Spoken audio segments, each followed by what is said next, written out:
ವೀಕ್ಷಕರೇ ನಮಸ್ಕಾರ. ಭಾರತದ ಬಾಹ್ಯಾಕಾಶ ಸಂಶೋಧನಾ ಸಂಸ್ಥೆ ಇಸ್ರೋ ಜಾಗತಿಕವಾಗಿ 16 ಇತಿಹಾಸಗಳನ್ನ ಬರೆದಿರುವುದು ನಮಗೆ ಗೊತ್ತೇ ಇದೆ. ಆದರೆ ಇವತ್ತು ಇಸ್ರೋ ಕಚೇರಿಗಳ ಆಚೆಗೆ ಭಾರತದ ಖಾಸಗಿ ಬಾಹ್ಯಾಕಾಶ ರಂಗವು ಇಡೀ ಜಗತ್ತೇ ಕಣ್ಣು ಬಿಟ್ಟು ನೋಡುವಂತಹ ಅತ್ಯಂತ ಕ್ರಾಂತಿಕಾರಿ ಹಾಗೂ ಐತಿಹಾಸಿಕ ಉಡಾವಣೆಯನ್ನ ಮಾಡಿದೆ.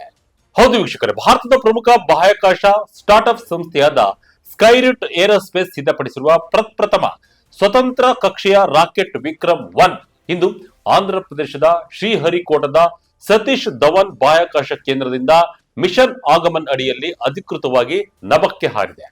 ಈ ಉಡಾವಣೆಯು ಕೇವಲ ಒಂದು ರಾಕೆಟ್ ಲಾಂಚ್ ಅಲ್ಲ, ಬದಲಿಗೆ ಇದು ಭಾರತೀಯ ಇತಿಹಾಸದಲ್ಲೇ ಮೊದಲ ಬಾರಿಗೆ 10 ಅತ್ಯಂತ ವಿಶಿಷ್ಟ ಹಾಗೂ ಜಾಗತಿಕ ಮಟ್ಟದ ದಾಖಲೆಯನ್ನ ಮೈಲಿಗಲ್ಲುಗಳನ್ನ ಬರೆದಿದೆ. ಹಾಗಾದ್ರೆ ಏನಿದು ಮಿಷನ್ ಆಗಮನ್? ವಿಕ್ರಮ್-1 ರಾಕೆಟ್ ಒಳಗೆ ಅಡಗಿರುವ ಆ 3D ಪ್ರಿಂಟೆಡ್ ಇಂಜಿನ್ ರಹಸ್ಯವೇನು? ಪ್ರಧಾನಿ ಮೋದಿ ಅವರ ಸಂದೇಶವೇನು? ಭಾರತಕ್ಕೆ ಮಿಷನ್ ಆಗಮನ್ ಯಾಕೆ ಮುಖ್ಯ? ಬನ್ನಿ ಡೀಟೇಲ್ ಆಗಿ ನೋಡ್ತಾ ಹೋಗೋಣ. ಭಾರತದ ಮೊದಲ ಖಾಸಗಿ ಕಕ್ಷೆ ಉಡಾವಣೆ. ಖಾಸಗಿ ಸ್ಟಾರ್ಟ್ಅಪ್ ನಿಂದ ಕಕ್ಷೆ ತಲುಪುವ ಯತ್ನ. ವೀಕ್ಷಕರೇ, ಈ ಮಿಷನ್ ಆಗಮನ್ನ ಮೊದಲ ಪ್ರಮುಖ ಮೈಲಿಗಲ್ಲು ಎಂದರೆ ಇದು ಭಾರತದ ಇತಿಹಾಸದಲ್ಲಿ ಪ್ರಥಮ ಬಾರಿಗೆ ಖಾಸಗಿ ವಲಯವು ಸಂಪೂರ್ಣವಾಗಿ ಸ್ವತಂತ್ರವಾಗಿ ಅಭಿವೃದ್ಧಿಪಡಿಸಿರುವ ಕಕ್ಷೆಯ ಉಡಾವಣಾ ವಾಹನವಾಗಿದೆ. ಇಷ್ಟು ದಿನ ಸರ್ಕಾರದ ಇಸ್ರೋ ಸಂಸ್ಥೆ ಮಾತ್ರವೇ ರಾಕೆಟ್ ಗಳನ್ನ ಉಡಾಯಿಸ್ತಾ ಇತ್ತು. ಆದರೆ ಇನ್ನು ಮುಂದೆ ಖಾಸಗಿ ಇಂಡಸ್ಟ್ರಿಗಳು ಈ ಜವಾಬ್ದಾರಿಯನ್ನ ಹೊತ್ತುಕೊಳ್ಳುತ್ತಿವೆ.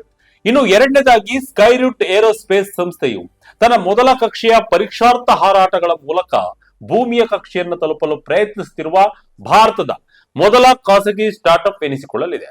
ಈ ಹಿಂದೆ ನವೆಂಬರ್ 2022ರಲ್ಲಿ ಇದೇ ಸಂಸ್ಥೆ ವಿಕ್ರಮ್-S ಎಂಬ ಸಣ್ಣ ಸಬ್ ಆರ್ಬಿಟಲ್ ರಾಕೆಟ್ ಅನ್ನ ಯಶಸ್ವಿಯಾಗಿ ಉಡಾಯಿಸಿದ್ದಾದರೂ ಸದ್ಯ ಹಾರುತ್ತಿರುವ ವಿಕ್ರಮ್-1 ನಿಜವಾದ ಉಪಗ್ರಹಗಳನ್ನ ಭೂಮಿಯ ಕಕ್ಷೆಯಲ್ಲಿ ಸ್ಥಾಪಿಸಲಿರುವ ಅತ್ಯಂತ ಜಟಿಲವಾದ ರಾಕೆಟ್ ಆಗಿದೆ. ಸಂಪೂರ್ಣ ಕಾರ್ಬನ್ ಕಾಂಪೋಸಿಟ್ ರಾಕೆಟ್. ದೇಶದಲ್ಲಿ ಅತಿ ಉದ್ದದ ಏಕಶಿಲೆಯ ಮಾದರಿ. ವೀಕ್ಷಕರೇ, ಮೂರನೇ ಅತಿ ದೊಡ್ಡ ಮೈಲಿಗಲ್ಲು ಎಂದರೆ ವಿಕ್ರಮ್-1 ರಾಕೆಟ್ ಅನ್ನ ಸಂಪೂರ್ಣವಾಗಿ ಕಾರ್ಬನ್ ಕಾಂಪೋಸಿಟ್ ಸಾಮಗ್ರಿಯಿಂದ ತಯಾರಿಸಲಾಗಿದೆ. ಸಾಮಾನ್ಯ ರಾಕೆಟ್ ಗಳನ್ನ ಉಕ್ಕಿನಿಂದ ತಯಾರಿಸಲಾಗುತ್ತದೆ, ಆದರೆ ಕಾರ್ಬನ್ ಕಾಂಪೋಸಿಟ್ ಉಕ್ಕಿಗಿಂತಲೂ ಅತ್ಯಂತ ಹಗುರವಾಗಿದ್ದು ಮತ್ತು 100 ಪಟ್ಟು ಹೆಚ್ಚು ಗಟ್ಟಿಯಾಗಿರುತ್ತದೆ. ಇದು ರಾಕೆಟ್ ನ ಒಟ್ಟು ತೂಕವನ್ನ ಗಣನೀಯವಾಗಿ ತಗ್ಗಿಸಿ ಅತಿ ಹೆಚ್ಚು ತೂಕದ ಉಪಗ್ರಹಗಳನ್ನ ಹೊತ್ತೊಯ್ಯಲು ಮತ್ತು ಇಂಧನದ ದಕ್ಷತೆಯನ್ನ ಹೆಚ್ಚಿಸಲು ನೆರವಾಗುತ್ತದೆ. ಇನ್ನು ಐದನೇದಾಗಿ, ಈ ರಾಕೆಟ್ ನ ಮೊದಲ ಹಂತವು ದೇಶದಲ್ಲಿ ಅತ್ಯಂತ ಉದ್ದವಾದ ಏಕಶಿಲೆಯ ಮಾದರಿಯ ಅಥವಾ ಮೊನೋಲಿಥಿಕ್ ಕಾರ್ಬನ್ ಕಾಂಪೋಸಿಟ್ ರಾಕೆಟ್ ಹಂತವಾಗಿದೆ. ಅಂದರೆ ಇದನ್ನ ಬೇರೆ ಬೇರೆ ಭಾಗಗಳಲ್ಲಿ ಜೋಡಿಸಿ ತಯಾರಿಸುವ ಬದಲು ಸಂಪೂರ್ಣವಾಗಿ ಒಂದೇ ಘಟಕವಾಗಿ ವಿನ್ಯಾಸಗೊಳಿಸಲಾಗಿದೆ. ಇದು ಭಾರತದ ಇಂಜಿನಿಯರಿಂಗ್ ಕ್ಷೇತ್ರಕ್ಕೆ ಸಂದ ಜಯವಾಗಿದೆ. ಇದು 100% 3D ಪ್ರಿಂಟೆಡ್ ಲಿಕ್ವಿಡ್ ಇಂಜಿನ್.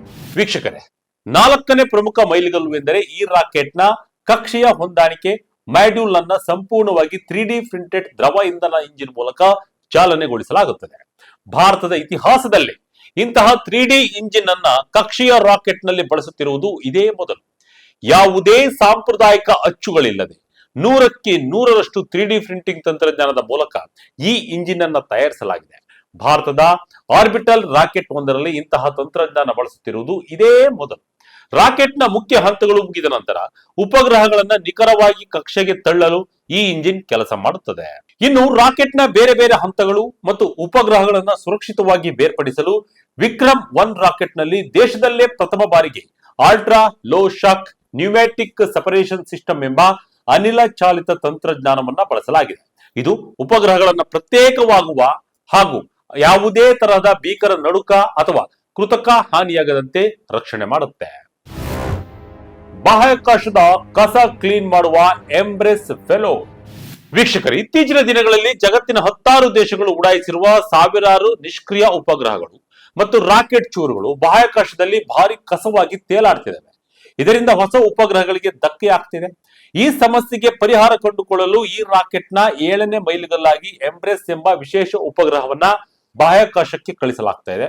ಈ ಎಂಬ್ರೆಸ್ ಫೆಲೋಡ್ ಅತ್ಯಾಧುನಿಕ ರೋಬೋಟಿಕ್ ಆರ್ಮ್ ಎಂದರೆ ರೋಬೋಟಿಕ್ ಕೈ ತಂತ್ರಜ್ಞಾನವನ್ನ ಹೊಂದಿದ್ದು ಬಾಹ್ಯಾಕಾಶದಲ್ಲಿರುವ ಕಸವನ್ನ ಹುಡುಕಿ ಹಿಡಿದು ಕ್ಲೀನ್ ಮಾಡುವ ಕ್ರಾಂತಿಕಾರಿ ತಂತ್ರಜ್ಞಾನವನ್ನ ಇದು ಯಶಸ್ವಿಯಾಗಿ ಪರೀಕ್ಷಿಸಲಿದೆ. ಬಂಗಾಳದ ಮಿನಿ ರಾಕೆಟ್ ನಲ್ಲಿ ಉಡಾವಣೆ. ಕೃತಕವಾಗಿ ತಯಾರಿಸಿದ ಕಾಸ್ಮಿಕ್ ಬ್ಲೂಮ್ ವಜ್ರ. ವೀಕ್ಷಕರೇ, ಈ ರಕ್ಷಣಾ ಮತ್ತು ಬಾಹ್ಯಾಕಾಶ ಮಿಷನ್ ನಲ್ಲಿ ವಿಜ್ಞಾನದ ಜೊತೆಗೆ ಕಲೆಯೂ ಸಹ ಹದವಾಗಿ ಬೆರೆತಿದೆ. 8ನೇ ಮೈಲಿಗಲ್ಲಾಗಿ ಈ ರಾಕೆಟ್ ನಲ್ಲಿ ಭಾರತೀಯ ವಿಜ್ಞಾನದ ಪಿತಾಮಹರುಗಳಾದ doctor Vikram Sarabhai, sir C V. Raman ಮತ್ತು ಜನಸಾಮಾನ್ಯರ ರಾಷ್ಟ್ರಪತಿ ಡಾಕ್ಟರ್ ಎ.ಪಿ.ಜೆ. ಅಬ್ದುಲ್ ಕಲಾಂ ಅವರ ಅತಿ ಕಿರಿದಾದ ಸೂಕ್ಷ್ಮ ಚಿನ್ನದ ಶಿಲ್ಪಗಳನ್ನ ಒಳಗೊಂಡ ಸಣ್ಣ ಗೋಲ್ಡ್ ರಾಕೆಟ್ ಅನ್ನ ಗೌರವ ಪೂರ್ವಕವಾಗಿ ಬಾಹ್ಯಾಕಾಶಕ್ಕೆ ಸಾಗಿಸಲಾಗ್ತಾ ಇದೆ. ಇನ್ನು 9ನೇದಾಗಿ ಪ್ರಯೋಗಾಲಯದಲ್ಲೇ ಕೃತಕವಾಗಿ ತಯಾರಿಸಿದ ಕಾಸ್ಮಿಕ್ ಬ್ಲೂಮ್ ಎಂಬ ಅತ್ಯಂತ ಸುಂದರವಾದ ವಜ್ರವನ್ನ ಕಲಾತ್ಮಕ ಆಸ್ತಿಯಾಗಿ ಮೊದಲ ಬಾರಿಗೆ ಈ ರಾಕೆಟ್ ಮೂಲಕ ಬಾಹ್ಯಾಕಾಶದ ಕಕ್ಷೆಗೆ ಕಳುಹಿಸಲಾಗ್ತಾ ಇದೆ. ಮೋದಿಯವರ ಒಂದೇ ಮಾತರಂ ಸಂದೇಶ ಬಾಹ್ಯಾಕಾಶಕ್ಕೆ.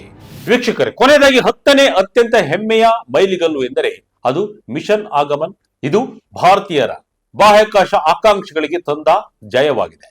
ಈ ಎಲ್ಲಾ 10 ಹೆಮ್ಮೆಯ ಮೈಲುಗಳನ್ನ ಹೊತ್ತ ಸ್ಕೈರೂಟ್ ನ ಈ ವಿಕ್ರಮ್ 1 ರಾಕೆಟ್ ನ ಉಡಾವಣೆ ಯಶಸ್ವಿಯಾದರೆ ಭಾರತದ ಖಾಸಗಿ ರಕ್ಷಣಾ ಮತ್ತು ಬಾಹ್ಯಾಕಾಶ ಕ್ಷೇತ್ರವು ಜಾಗತಿಕ ಹೊಸ ಇತಿಹಾಸವನ್ನು ಬರೆಯುವುದರಲ್ಲಿ ಯಾವುದೇ ಸಂಶಯವಿಲ್ಲ. ಮಿಷನ್ ಆಗಮನ್ ಯಾಕೆ ಇಷ್ಟೊಂದು ಮುಖ್ಯ?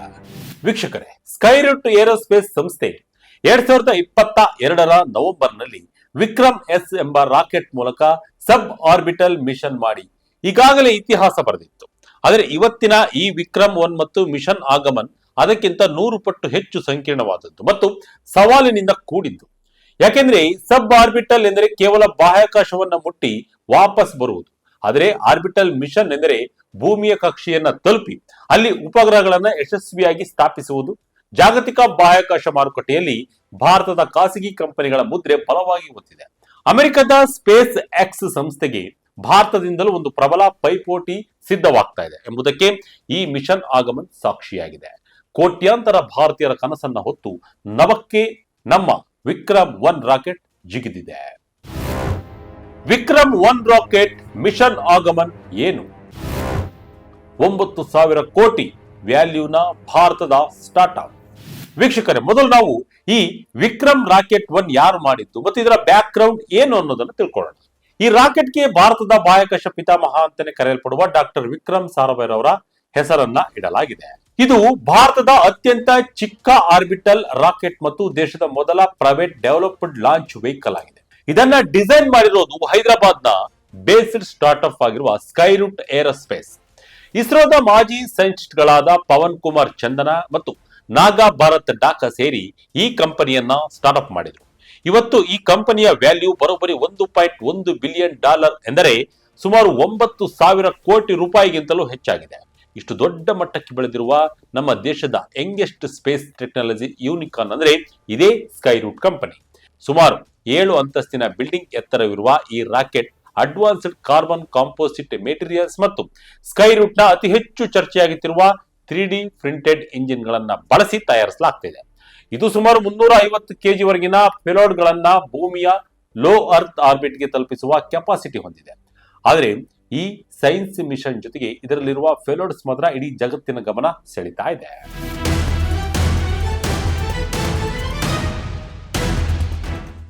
ಕೊನೆಯದಾಗಿ ನೋಡ್ತಾ ಹೋಗೋದಾದ್ರೆ ಸ್ಕೈರೂಟ್ ಏರೋಸ್ಪೇಸ್ ಸಂಸ್ಥೆಯ ವಿಕ್ರಮ್ 1 ರಾಕೆಟ್ ಮತ್ತು ಮಿಷನ್ ಆಗಮನ್ ಭಾರತೀಯ ಬಾಹ್ಯಾಕಾಶ ವಲಯದಲ್ಲಿ ಅತ್ಯಂತ ಮಹತ್ವದ ಹೆಜ್ಜೆಯಾಗಿದೆ. ಸರ್ಕಾರಿ ಸಂಸ್ಥೆ ಇಸ್ರೋದ ದಶಕಗಳ ಶ್ರಮದ ಫಲವಾಗಿ ಬೆಳೆದು ಬಂದ ತಾಂತ್ರಿಕ ಬುನಾದಿಯ ನೆರವು ಪಡೆದು ಇದು ನಮ್ಮ ದೇಶದ ಖಾಸಗಿ ಉದ್ಯಮಗಳು ಜಾಗತಿಕ ಮಟ್ಟದಲ್ಲಿ ಹೊಸ ತಂತ್ರಜ್ಞಾನಗಳ ಪ್ರಯೋಗಕ್ಕೆ ಮುಂದಾಗುತ್ತಿರುವುದು ಆಶಾದಾಯಕದ ಬೆಳವಣಿಗೆ ಆಗಿದೆ.